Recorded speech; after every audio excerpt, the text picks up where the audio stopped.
Section 5.2 systems of linear equations in three variables, x, y, and z. So we're going to learn how to solve three equations in three variables. Before we do that, let's try to graph an equation with three variables, such as this x plus y plus z equals 4. The easiest way to do that is select two values for one for x, one for y, and then get the corresponding z value. It can be any value.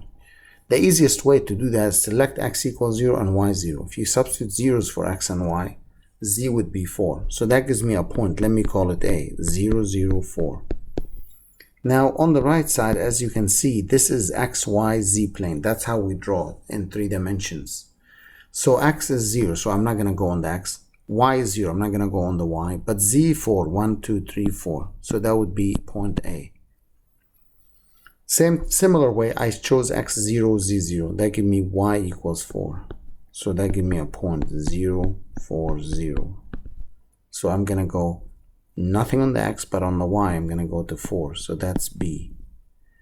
Last one, let's call it C. X came up to be 4, z0, y0. So 1, 2, 3, 4 on the x. So now all we have to do is connect A to C and B to A and C to B.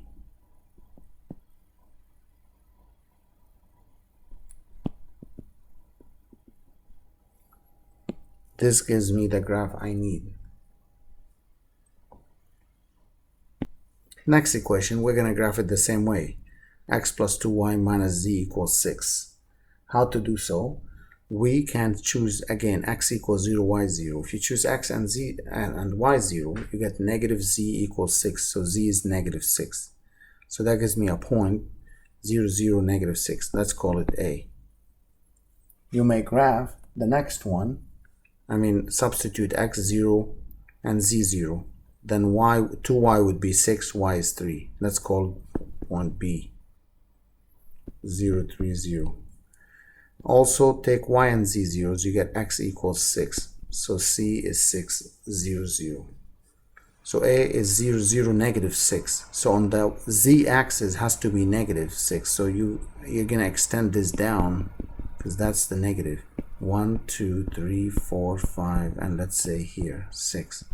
That's point A. 0, 3, 0. 1, 2, 3. That's where B is. 6, 0, 0. So on the x is going to be 6. 1, 2, 3, 4, 5, 6.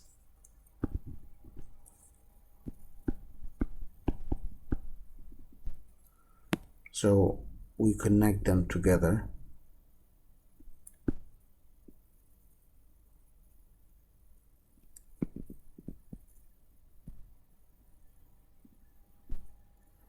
That's the graph of this one. You may pause the video and try this one, the 2x minus y plus z equals 4. Try to graph this one on the x, y, z plane, the same way as I graphed the other ones. So after you try, by setting x and y 0, you get z4. You get a point 0, 0, 4. Next one 0 for x is z0 and y negative 4. And the last one is 2, 0, 0.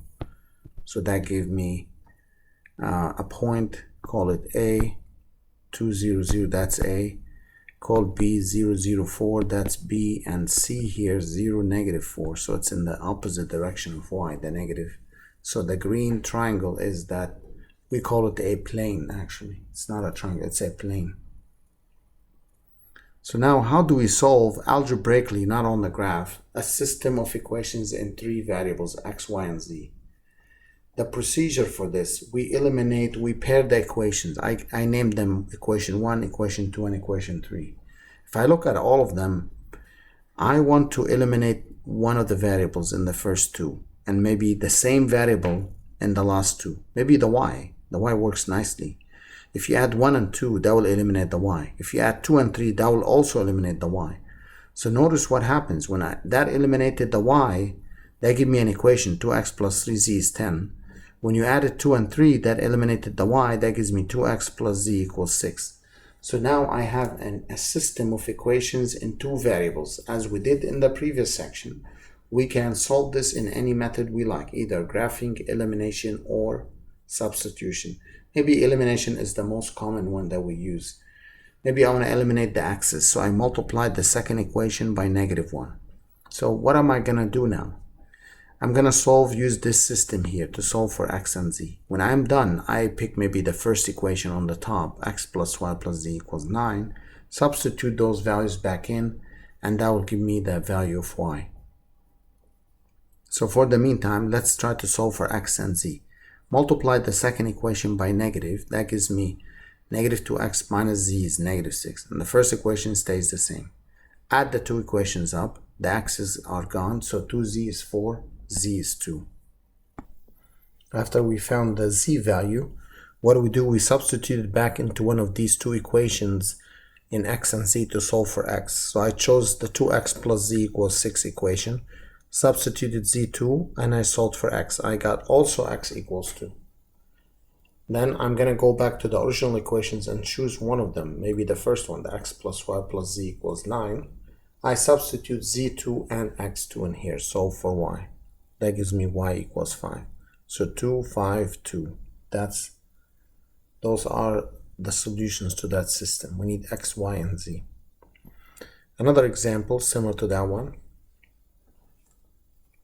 Also notice, luckily enough, if I add the first two equations together, the y will cancel out. And if I add the last two equations together, the y will cancel out as well. So if we add 1 and 2 first, that gives me 4x plus z equals 14. If we add the last two equations, that gives me 3x plus 2z is 18. Then I want to clean up the z's, so eliminate the z and multiply the first equation by -2. That gives me -8x minus 2z equals -28, and 3x plus 2z equals 18. Add them together, that gives me -5x equals -10, and x is 2. But we're not done. We're going to go back and use one of the equations in x and z to solve for z. I used the 3x plus 2z equals 18 equation, substitute x2, and I solved for z to get 6. Then we need to go back to the original equation. X plus y minus z is 0. You can choose any of them. I chose this one, substituted x2 and z6, and I solved for y. And that gave me the x, y, and z values. Now, they can ask you to find or work on something slightly different. Find 3 ordered triples that belong to the following set. 3 ordered triples, x, y, and z. X comma 2x minus 4 comma x minus 9. So this means x is x and y is 2x minus 4 and z is x minus 9. So all these are given just in terms of x. X is a real number. It can be any number you like. So to get one of the triple ordered triples, you can select any value for x you like. You can take x1, 3, 0, -1, anything. So I chose x equals 0 and I substituted into those. I got 0, -4, -9. That's one of them. You can choose x equals 1. So what do you get? 1, 2 minus 4, -2, and 1 minus 8 and 9 is -8. That's another one. You can choose another value for x and then move on and on. Now, how do we solve this? This is weird because it's only 2 equations in 3 unknowns. So you're not going to be able to find just one x, y, and z values to satisfy the 2 equations. You need one more. But what happens in this case, let's try to eliminate one of the variables. I see if I add them up by elimination, the z's will be gone. So that gives me this. 3x plus y is 7.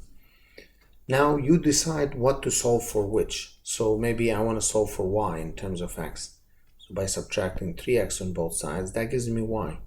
So x by itself is x. Just x is x. Y is -3x plus 7. And I need a z. So I want to find z in terms of x. So everything is in terms of x. So you can put this back into either this equation or this, like either one of them. So maybe the first equation, I rewrote it down. X plus 2y plus z is 7. Yeah, 4. You replace the y with -3x plus 7. So x plus 2 times -3x plus 7 plus z equals 4. Then you multiply by 2.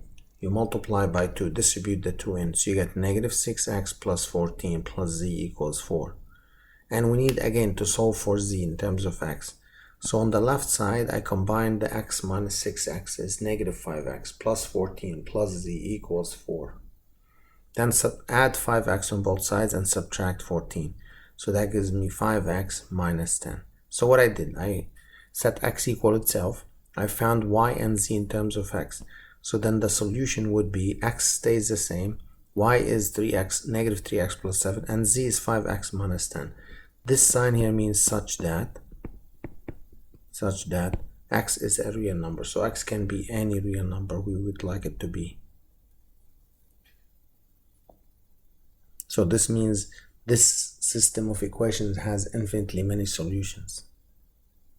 So for every x value you can get y and z values and hence a solution. For every x value you choose, you get y value, z value, a solution.